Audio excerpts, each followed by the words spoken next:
Akkam nagaa jirtu kabajamtoota hordoftoota chaanaalii keenyaa. Egaa har'as viidiyoo haaraan walitti deebinee jirra. Akkuma yaadatamu torbee kana waa'ee query wal qabatee ilaalaa turre. Har'as waa'ee append query kan ilaallu ta'a. Namni viidiyoo kanaan dura hojjennee waa'ee make table hin argine yoo jiraattan linkii isaa viidiyoo kana gubbaa yookiin immoo jala isaa isinii keenya seentanii ilaaluu dandeessu jechuudha. Channel keenyaaf warri maatii hin taane yoo jiraattan viidiyocha like fi subscribe gochuun eegala. Warri maatii taatan immoo hiriyoota keessaniif share gochuu hin dagatinaa jecha gara sagantaa keenya har'aatti seena.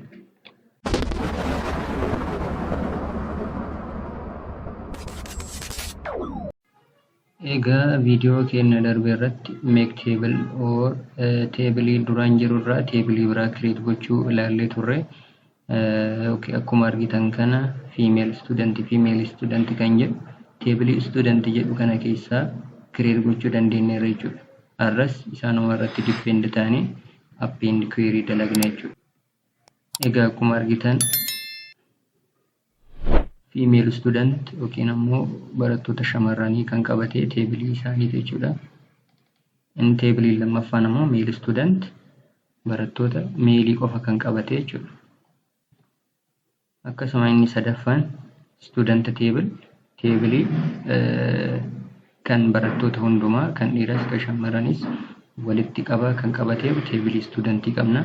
Akkas table afuraffaa course table koorsii barattoonni kan baratan kan qabateeru qabna jechuudha. Table afur create goonee qabna, isarratti depend taanee hojjenna jechuudha. Okay, isaan kana hundumaa al tokko cufuuf close all kan jedhu click goonee hundumaa cufna. Okay, fakkeenyaaf amma table sadii qofa waan barbaaduuf tokkicha delete haa godhu. Okay, then delete gochuuf si barbaadu right click irra goonee delete goona. Asumaan ilaaluu dandeessu jechuudha. Akkuma agartan table tokko delete godhee jira.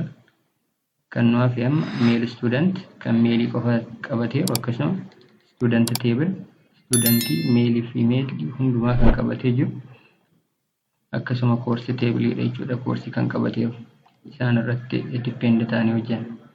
Close all. Okay, gara append query itti deemuu keenyaan dura append query maal jechuudha kan jedhu haa ilaalluuti. Okay, how to create an append query. You can use an append query to retrieve data from one or more tables and add that data to another table. Table tokkorraa yookiin ammoo lamarraa data retrieve gochuu yookiin ammoo keessaa baasnee itti fayyadamuu fi akkasuma gara data baafne san gara table biraatti add gochuu yookiin ammoo dabaluuf kan itti fayyadamnu append query jedhama jechuudha. Definition isaa hangana yoo jenne akkamitti hojjetama kan jedhu gara database keenyaa deebinee asitti query design or query wizard fayyadamuu dandeenya. Nama durumaan waan query design fayyadameef har'asisuma fayyadama jechuudha. Then tab create jedhu eegatune query design then table keenya nu agarsiisa. Achi keessa table studentii ada gonuti close gonu. Ada kanan egaa sirreessinee booda double click gochaa field name keenya gara gadii buufna jechuudha. 6H department and the level. Ammaaf isaanuma kana qofa barbaada waan ta'eef isaanuma irratti geessa. Itti aansee criteria stereotype criteria atiin deemne student sex jala deemneeti F jennee barreessine jechuudha. Data retrieve gochuudhaaf waan fayyaduuf jalqaba data keenya retrieve goona jechuudha. F yoo jennee run goone barattoota female ta'an hundumaa table studentii keessaa retrieve nu godha jechuudha. Yookiin ammoo keessaa nu baasa. Haala kanaan nu baasa jechuudha. Then irra deebinee view jennaani haala kanaan retrieve goonee itti fayyadamuu dandeenya jechuudha. then ega criteria isa kanatti kenne dur append query kan jedhu turna jechuudha. Append kan jedhu kanatu immediately wizardin kun no dhufa append to kan jedhu jira. Append to garamitti append godhuu barbaadan kan jedhu table asii filannaa ishee jechuudha. Drop down list keessa anamma kan barbaade gara mail studentitti aanu append godhuuf yookiin ammoo ana dabaluu barbaade jechuudha. Warra female asitti select or retrieve godhe table student keessa gara table male append ana godhuu barbaade. Asitti current database fi another database kan jedhu jira. Current database jechuun database amma itti fayyadamaa jirru kana yoo ta'u, another kan jennuun ammoo gara database biraa yoo add gochuu barbaanne yookiin ammoo dabarsuu barbaanne another jennee browse goona garasitti add gochuu dandeenya jechuudha. Ammaaf current kanuma irratti waan fayyadamnuuf isarrumatti dhiisnee okay jennaan.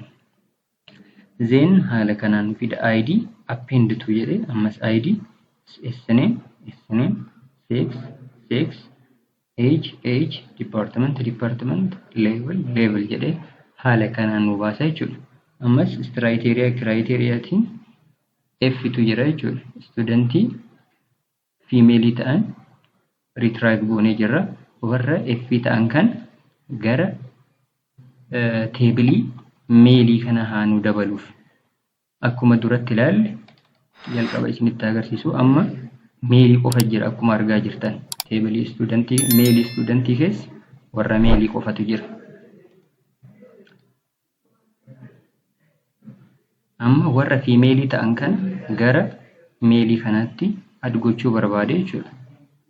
Maal jedhani design then run goona jechuudha. Haala kanaan sirriitti check goonee kanit id ta'uu isaa sname sex haala kanaan nu fiduu isaa eega check goonee then run goona jechuudha. Maal nun jedha immediately you are about to append 3 rows nun jedha jechuudha. Yoo akkanatti nu fide eeyyan sirriitti nu hojjeteera jechuudha. Shamarran sadii append shamarran sadii qofa waan ta'eef row sadii qofa append gochuu barbaade jechuudha. Kanaafuu sirriitti dalagee jira jechuudha. Append querying keenya anaafuu yes jennaan jechuudha. Yes jennee amma gara mail studentii table mail studentii deemnee ilaallu. Akkuma argitan warri female gara table mail studentitti dabalamanii jiran jechuudha. Haala kanaan table tokkorraa retrieve goonee data retrieve goonee san gara table biraa add gochuu dandeenya jechuudha. Haala amma argitan kana warra male turanii table mail studentii keessa females data studentii keessa retrieve godhee gara mail dabalee jechuudha. Haala kanaaf faayidaan append query isa kana jechuudha. Okay, har'aaf viidiyoo keenya kanumatti geessina. Gaaffii yaada yoo qabaattan comment nu gochuu hin dagatina.